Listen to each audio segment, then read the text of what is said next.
Welcome to RCR Wireless News. I'm Jared Matula, and today we're going to be doing a device review. We're going to be reviewing the new HTC One M8, the Harman Kardon edition, which we got a demo here.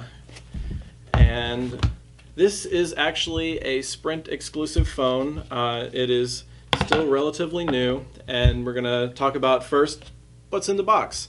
So when you open it up, first you have a little booklet explaining what exactly the Harman Kardon edition is, which basically just means that it's an emphasis on audio. So it just points out the special headphones that come with it, different features that we'll talk about a little bit later, but just kind of letting you know what makes this phone exactly the Harman Kardon edition.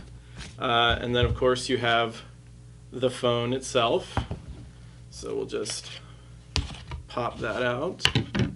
So that is the phone. Looks very similar to the regular edition of the One M8. So that's got a gold finish on the top and bottom with black on the back side there. So it has this package here telling you what the HTC Advantage is, and it mentions a couple of benefits, including their commitment they're going to update all the Android software. It also includes a benefit of some extra cloud storage for you, that sort of thing. Of course, we have USB cable for charging and plugging into your computer. We also have the plug to connect that in to charge it into the wall. The headphones, of course. A little booklet here to get you started, all the finer points of using your phone, a couple of replacement things for the headphones, and well, I guess that's the explanation for it. Where is it? Yes, this tiny little metal device that you press on the side to pop out the SD card or the SIM card. So that's everything that's in the box. So as far as I'm sure you can look up what all the full specs of this phone anywhere online, but just to kind of hit the highlights, you know, it's an Android-based phone. It has the HTC Sense blink feed. The display is a 5-inch 1080p full HD display. The processor is a Qualcomm Snapdragon 801 2.3 gigahertz CPU. The memory, it has 32 gigabytes of internal memory with 2 gigabytes of RAM. The camera has a duo camera, one there and one there, and that the main camera is 1080p full HD video and photography. The second camera is it says for improved depth perception in your photos. There's also a front-facing camera for the selfie, because everyone wants to do that, right? So another thing about this is the two front-facing speakers, unlike a lot of phones where you get it just one down here, or maybe like it's down here, two front-facing ones right there. So that's a little bit basics about the specs. So now we're going to talk about some of the pros. What are some of the great things that I think are worth your time on this phone? First of all, the speakers, these two speakers, they sound great. They're really loud. They have much more clarity than most other speakers on phones that I've encountered. So that is a great thing, especially since this is an audio-focused edition. So yeah, that's awesome, especially if you put it in landscape mode and you're watching a video and you know you have stereo, and it makes for a very nice experience. So that's great. The speakers are a great thing, and the another pro is that it's an emphasis on audio. It talks about HD tracks. If you're not familiar, that is music files that are sometimes much higher quality than MP3s. It's just with more clarity. The files are larger, but the depth of the audio that you get is much better. So there's an emphasis on that. They have a couple of the HD tracks downloaded onto the phone that you can sample. For a full listing of all of these high quality things that are available, you can go to hdtracks.com, and you can purchase tons of high quality audio there to listen to. So another thing about that, as far as the high quality audio. It takes up a lot of space though, so while it does have the 32 gigabyte internal memory, you can put up to 128 gigabyte SD card in it, so that should be plenty of room to fit a large number of these high quality files. Plus, if you take advantage of their 50 gigabytes of cloud space, that should also take care of all your needs for the high quality audio. So that's the other cool thing about this high quality audio. It's the FLAC format. That is the industry standard for high quality audio. So that is a great thing. Most people do FLAC files. So it's obviously a step better than Apple, who does their proprietary lossless sound files and everything, since it is the industry standard, and it's supported natively through the music application on the phone through Google. So that's great, because if you want to do high quality audio on an Apple phone, you have to download VLC. There's so many hoops you have to jump through to even get it to do it. So the fact that this does it natively, I think, is a great thing. Second of all, you know, just the it's got a nice weight. It feels nice in your hand. It just feels good in your hand. But you know, my caveat to that is that is only if you like a larger phone. You know, if you're used to a smaller phone, you know, it might feel a little unwieldy, and also depending on the size of your hand. But just in general, I would say it feels good. Like it gives you a good sense when you're holding it. Like it's got you know, a certain amount of weight, but not too much. So it's good. The display, we'll turn it on here. There we go. So you can see, you know, it does look really nice. It has a beautiful display. It's very detailed. Some of the icons look a little blurry, but that's not their fault. That's the people who ever make the app for not upgrading it to you know, a 1080p quality icon. But just in general, you know, beautiful display, and I think that's definitely an advantage here.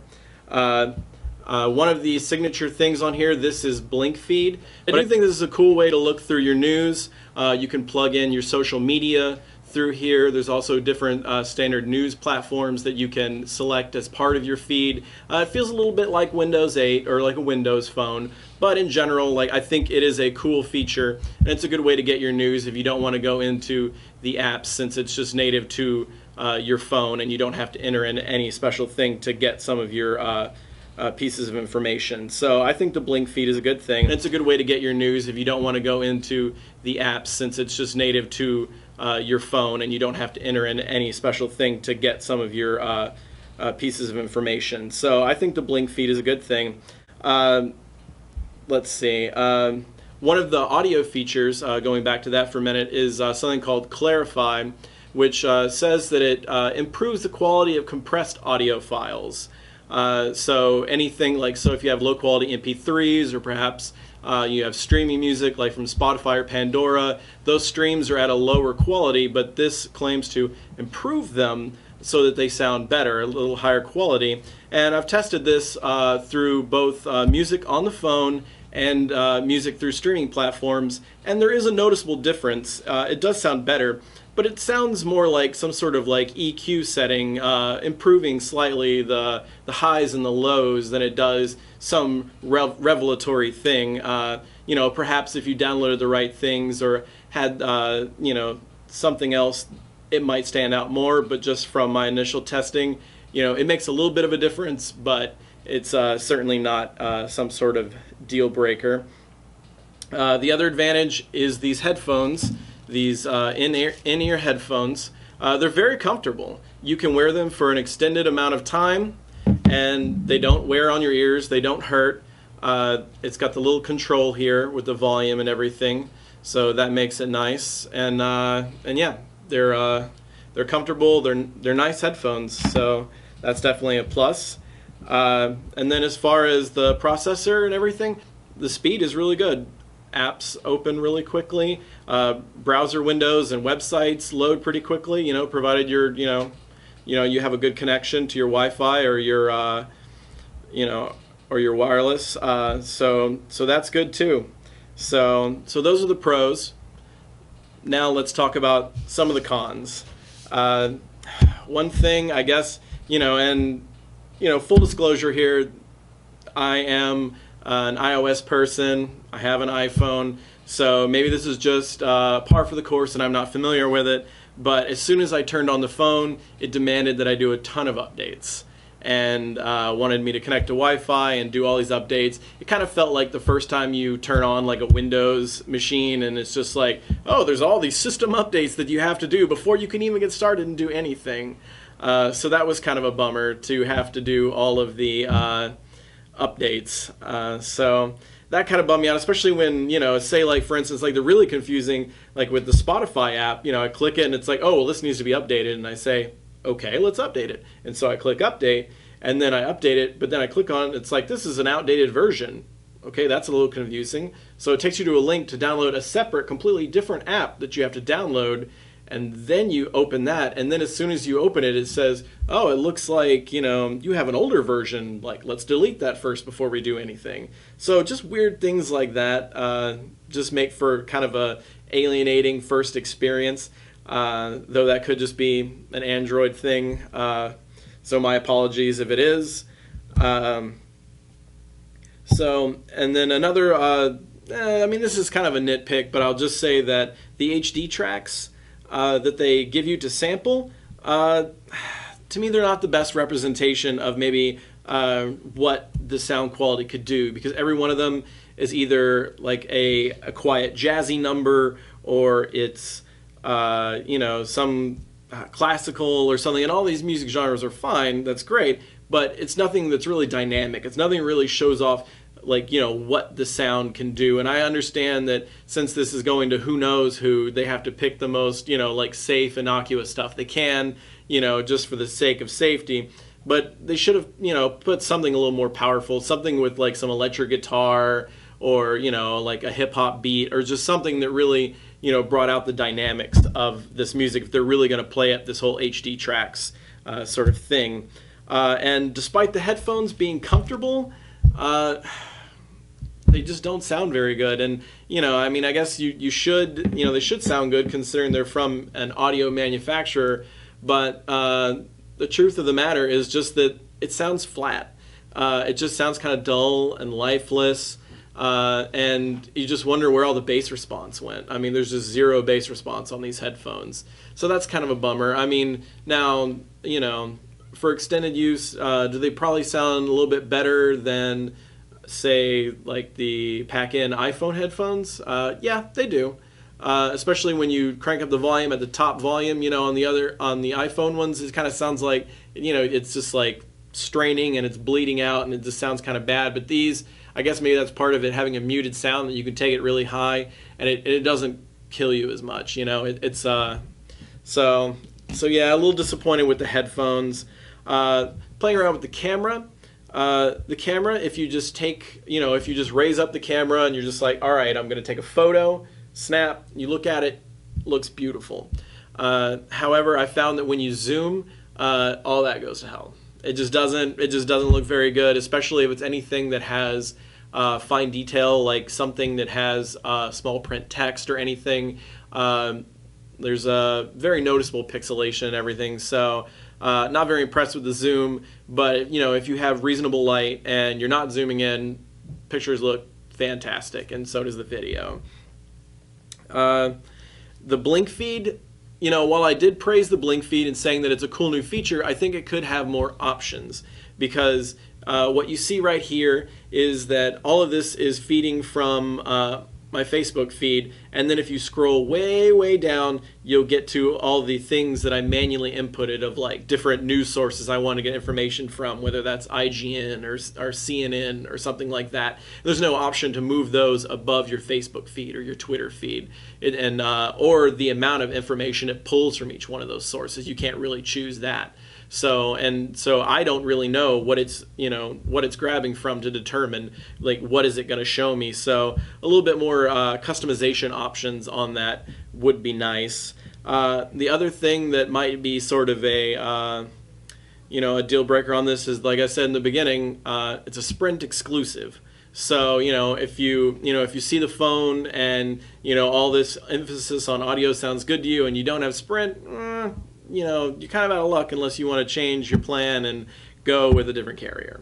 So that could be a drawback. Another Another drawback here is the charger.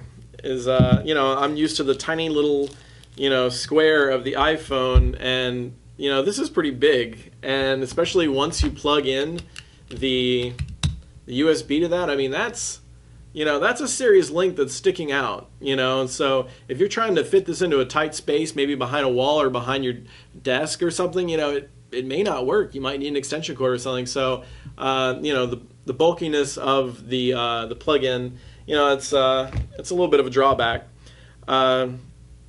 So that's just kind of a general overview, give you pros and cons about this phone. In general, though, as someone who hasn't had much experience with Android, though, I like it. I think it's a pretty good phone. Though, it's just one of those things, though. It's like, well, if I was on Sprint and, if I was getting a new phone and, all these different things, like if all of these things lined up, then yeah, I'd consider this phone. So, so that's kind of the thing. But if you happen to be one of those people that's in that situation where you're like, well, I'm on Sprint and I'm looking for a new phone and I really care about audio quality, then I would say, hey, then this phone is probably for you and you should check it out. Just in general, like I enjoyed just the feel of it and the experience of it better than the S5. I got to have a little bit of a hands-on with the S5 during South by Southwest and got a demo of that. And just in general, like while it had a couple of cool like features like the touch thing on the back of the phone that this doesn't have, just the experience with this phone I did find was a little bit better. So in general, I enjoy it. Plus, they have a deal going now that if you get this phone, you can get a good deal on this Harman Kardon speaker here that I've had sitting next to me. And we'll talk more about this in a different video. But in general, though, I would say thumbs up to this. This is great. And if you can get this for a deal with this phone, you absolutely should, because this Bluetooth speaker is fantastic. But in general, that is the HTC One M8 Harman Kardon edition. And this is RCR Wireless News.